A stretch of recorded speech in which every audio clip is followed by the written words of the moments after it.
Halo pemirsa GPR TV dari Sabang sampai Merauke, dari Miangas hingga Pulau Rote. Bertemu lagi bersama saya Bilki Sabila dalam program Kominfo Newsroom. Halo pemirsa GPR TV dari Sabang sampai Merauke.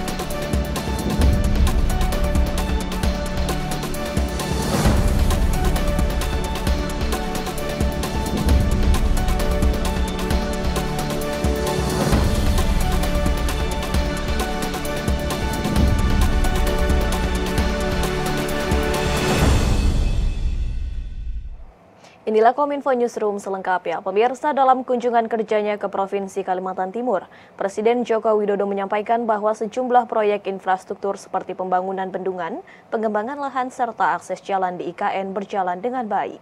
Selain itu, Presiden juga menyebut kemajuan pekerjaan secara keseluruhan dapat terlihat pada bulan Januari mendatang. Presiden Joko Widodo meninjau langsung pembangunan infrastruktur kawasan di Ibu Kota Nusantara atau IKN di Kabupaten Penajam Utara, Kalimantan Timur pada Selasa 25 Oktober 2022. Pada kunjungan kerja kali ini, Presiden Joko Widodo bersama rombongan menelusuri jalur laut dengan menggunakan KRI Exsolar 871 dari Pelabuhan Semayang Kota Balikpapan ke Pelabuhan Citasabut, Kecamatan Sepaku, Kabupaten Penajam Pasir Utara dengan jarak tempuh hanya 1 jam. Presiden Joko Widodo menyampaikan bahwa jalur laut tersebut akan digunakan untuk pengangkutan logistik ke IKN, serta akan dikembangkan sebagai transportasi publik.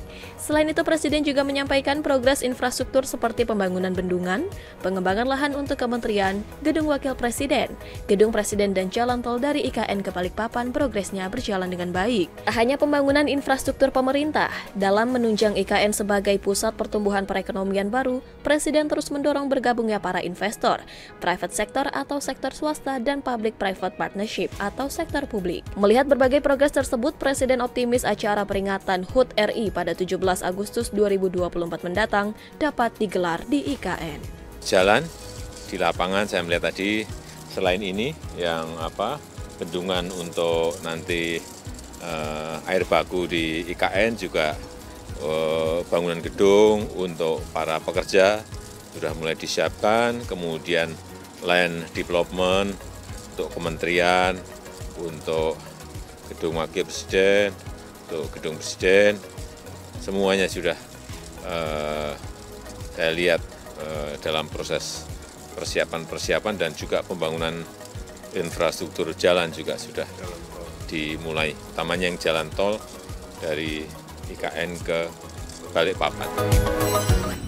Hyundai Indonesia resmi menyerahkan 393 unit kendaraan listrik berbasis baterai kepada Kementerian Sekretaris Negara untuk mendukung gelaran konferensi tingkat tinggi G20 di Bali pada 15 hingga 16 November 2022 mendatang. PT Hyundai Motors Indonesia atau HMID melakukan seremonial serah terima kendaraan resmi G20 Summit kepada Kementerian Sekretariat Negara Republik Indonesia di Tenis Indoor Senayan.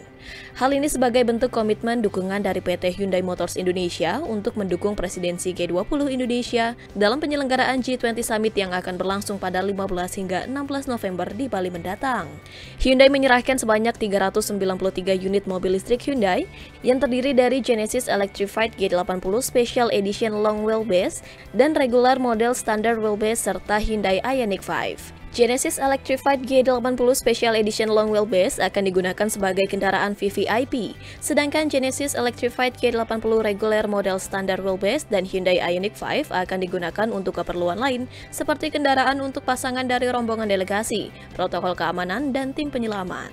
Menteri Sekretaris Negara Indonesia, Pratikno, menyampaikan terima kasih kepada Hyundai yang telah mendukung Indonesia dalam banyak kesempatan, serta untuk mempersiapkan G20 Summit di Bali. Karena bagi Indonesia, G20 adalah momentum yang sangat bagus untuk menunjukkan bahwa Indonesia bergerak untuk energi bersih, bergerak untuk ekonomi hijau, terutama untuk mengembangkan ekosistem untuk manufaktur kendaraan listrik.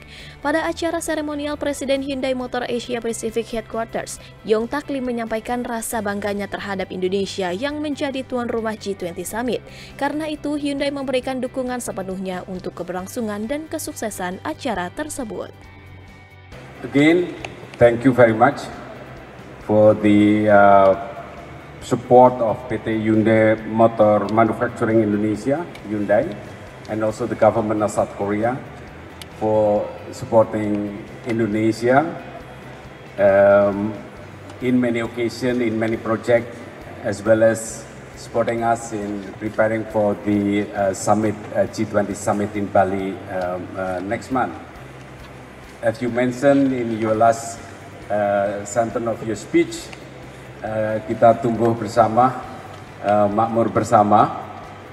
So actually Indonesia and South Korea is almost born together, grew together, but in terms of technology and prosperity, you run faster than us. So thank you for your support, and also Hyundai has lent us 393 electric vehicle. That's the largest numbers that provided by compared to by other companies, and especially also the special edition for the head of the country. Bandung kembali akan menjadi tuan rumah pembentukan Forum Bangsa-Bangsa yang tergabung dalam Organisasi Kerjasama Islam atau OKI. Konferensi OKI tersebut utamanya adalah dalam rangka pembentukan Forum Majelis Permusyawaratan Rakyat Dunia.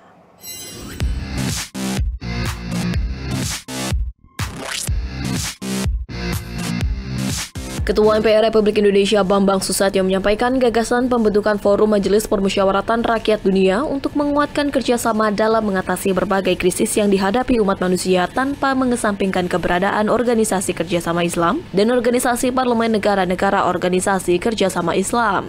Negara-negara anggota Organisasi Kerjasama Islam dan parlemennya mempunyai potensi untuk mengambil peran yang konstruktif dan kolaboratif untuk mengatasi berbagai gejolak seperti ancaman krisis global, perubahan iklim, dan lainnya. Salah satu alasan pembentukan forum disampaikan Ketua MPR Bambang Susatyo, yakni spektrum persoalan kemanusiaan di negara-negara Organisasi Kerjasama Islam dan lainnya membutuhkan peranan dari lebih banyak lagi elemen kelembagaan termasuk parlemen untuk bekerja sama dan berkolaborasi untuk berkontribusi menjadi solusi atas permasalahan yang ada. Ketua MPR Bambang berharap 15 perwakilan parlemen negara dan dunia organisasi yang hadir dalam konferensi internasional Ketua Majelis Permusyawaratan Kerjasama Islam dapat mendukung inisiasi MPR Republik Indonesia, serta menjadi inisiator bersama untuk mewujudkan berdirinya Forum Majelis Permusyawaratan Rakyat, Majelis Suro atau nama lainnya. Kita semuanya berharap agar forum ini dapat sukses menguatkan forum-forum yang ada atau yang telah ada di tingkat POSI maupun IPU nanti. Semoga kiranya usaha dan ikhtiar kita bersama hari ini ke depan apa yang menjadi cita-cita kita bersama bisa kita realisasikan dengan menjenggarkan kembali spirit Bandung dengan konferensi Asia Afrikanya pada tahun 1955, dan kita dapat bersama-sama melakukan penguatan koordinatif dalam rangka memberikan kemaslahatan bagi umat manusia di seluruh dunia. Pemerintah memastikan akan mengembalikan defisit anggaran pendapatan dan belanja negara pada 2023 kembali sesuai ketentuan, yakni di bawah 3% dari produk domestik bruto. Wakil Menteri Keuangan Suhasil Nazara mengatakan, tujuan pengembalian defisit tersebut agar APBN pada tahun depan kembali normal.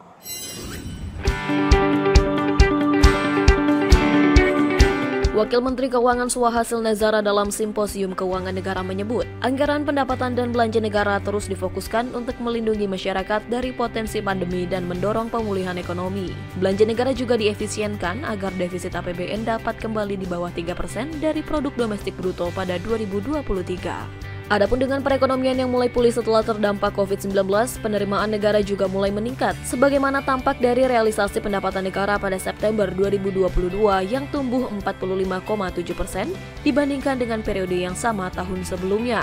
Peningkatan penerimaan ini diyakini akan bisa membawa defisit APBN kembali ke bawah 3%. Pada saat yang sama, belanja pemerintah tetap tumbuh secara sehat atau mencapai 5,9% secara tahunan pada September 2022 yang digunakan untuk memastikan kesehatan masyarakat dan pemulihan ekonomi terus terjaga.